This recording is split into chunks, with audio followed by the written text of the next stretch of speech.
But I want to tell you, since we're here to talk about Hello Kitty, a little bit about the company, which is very interesting. The company was originally founded, well, the first company, back in 1960, and it was originally called the Yamanashi Silk Center.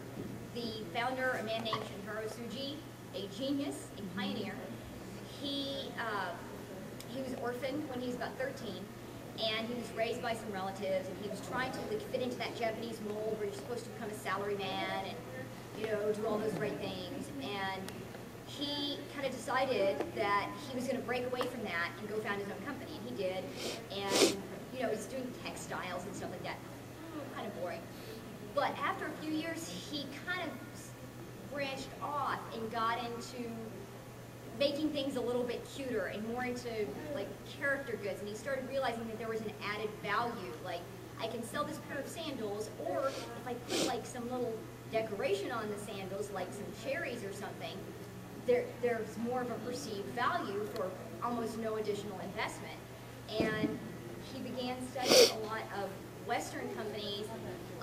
Like, he was fascinated with Charles Schultz from the Peanuts company, the Peanuts characters, and he actually developed a partnership with, which carries over today. You can still go into a Sanrio store, and if you wonder why there's Peanut stuff in there, that's because of this partnership that he formed, you know, 40 years ago, or over 40 years ago now. And so he started branching out into doing that, like with character goods and stuff, and seeing what worked and seeing what didn't. And eventually he realized that if he hired designers to create products for him, then he could keep all the money. So, very smart. So he hired, you know, an art department to create characters for him, and realized that Yamanashi Silk Center might not be the swingingest name for this new idea for this company that he had, and he wanted something that sounded like really international and cosmopolitan. So he thought that based on the idea that the oldest civilizations of the world were based around rivers, like the Egyptians, Babylonians, the Chinese, 3 rivers. So that's what the name Sanrio means in 2 different languages, but San, 3, and Rio, rivers. So Sanrio, so he came up with that name for his new company. And he, that's, like I say, he commissioned some artists to draw some characters for him, and he thought, what would be really appealing to children? And thought the main things that would be appealing to children would be bears, puppies, and cats. And since we already had Snoopy over in Japan, who was a very, very popular dog character, didn't want to compete against that. Winnie the Pooh, still insanely popular in Japan. So, you know, that's a little bit too much competition. But he figured there's not a really popular cat character. So he had one of the artists there, Yuko Shimizu, asked her to design some kitty cats for him. And it didn't, the cat that she came up with didn't really look like a traditional cat. But that's how Hello Kitty was born. That was in August of 1974. So she designed this cat character that she based a lot on herself. It's one of my favorite Hello Kitty things, which I'll tell you about in a minute. So Hello Kitty was born, and on November 1st, 1974, she was introduced to the world. That's considered her birthday. And she kind of gave her some of her own personality traits, like baking cookies and playing the piano and stuff like that. So they made her, they gave her some human qualities. They didn't want her to be cat-like, you know, like have her chasing mice, like Tom and Jerry or whatever. So, and also there's the very obvious fact that Hello Kitty doesn't have a mouth. In fact, a lot of the Sanrio characters don't have a mouth, you'll notice. And honestly, no one really has ever been able to pinpoint the exact reason for Hello Kitty's popularity, but some people have the theory that it might have to do with her having no mouth. And why is that? Well, the thing is that since she doesn't have a mouth, Hello Kitty is free to empathize with you in whatever you're feeling. Hello Kitty is happy when you're happy, and she's sad when you're sad, and if someone makes you really angry, then, you know, so Hello Kitty is very angry with you. But very cool that, you know, you kind of read into her expression whatever you want.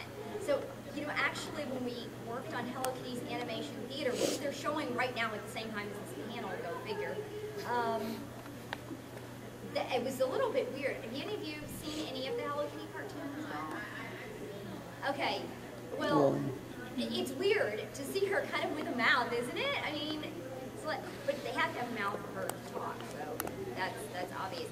And speaking of the cartoons, it's an interesting way that Hello Kitty is different from a lot of other character goods, a lot of other merchandise, because in the instance of something like Mickey Mouse and the Disney characters or the Peanuts characters, what you first have would be a comic strip or a cartoon, and then later they would branch out and make character goods to promote the cartoons.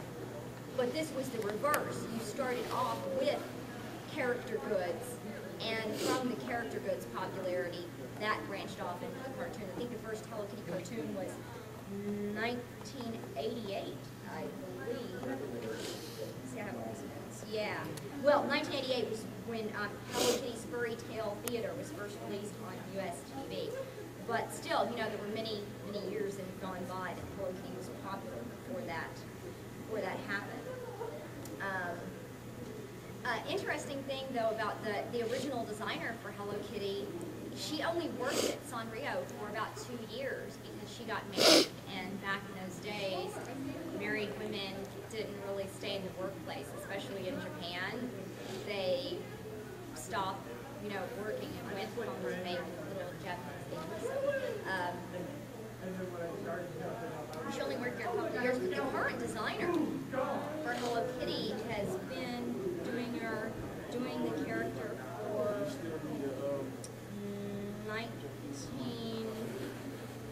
1980, and she's actually single, so that's also very interesting.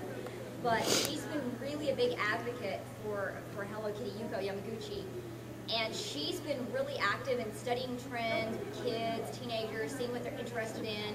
So that's why the look for Hello Kitty keeps changing all the time. And one thing that, in respect to Hello Kitty's look, that I want to point out is the red bow, as evidenced right here on her hat. And I have a hat that's just like that, by the way, so you're all so surprised to hear that. That was the original look for Hello Kitty, and it was all primary colors, and she had the red bow. Hello Kitty first had a pink bow in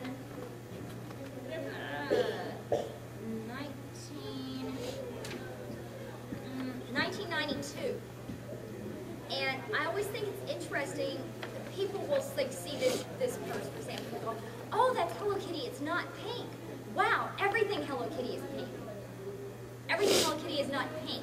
It really, really, really, really isn't. It's not even like, oh, 98% of it is pink, and this is like one of the only, it's really not. There's all different colors, all different designs, all the time. They're always coming out with a lot of new stuff.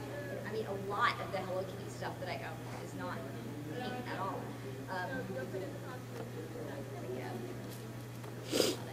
I bought this to go actually with black leather version. There you go. So yeah, I just find that fascinating, but I guess it's because like 1992 was the first time her bow showed up in pink, and that's kind of when the resurgence of Hello Kitty popularity really started picking back up in this country. Of course, it never died out in Japan, so over there they've been, and it's like in every facet of their lives, and every kind of product that you can imagine. I mean, there's a good bit of it over here, but as far as international sales, you still have something like 86% of all Sanrio sales are in Japan. So as much of it as we buy here and in many other countries, the vast majority of their sales are still in Japan, which is absolutely mind-boggling to me, considering how much of it I buy personally. You know, because I'm buying a lot of it, and there's a lot of stores, because people will look at it sometimes to me and go, wow, where did you get that? But what, Target?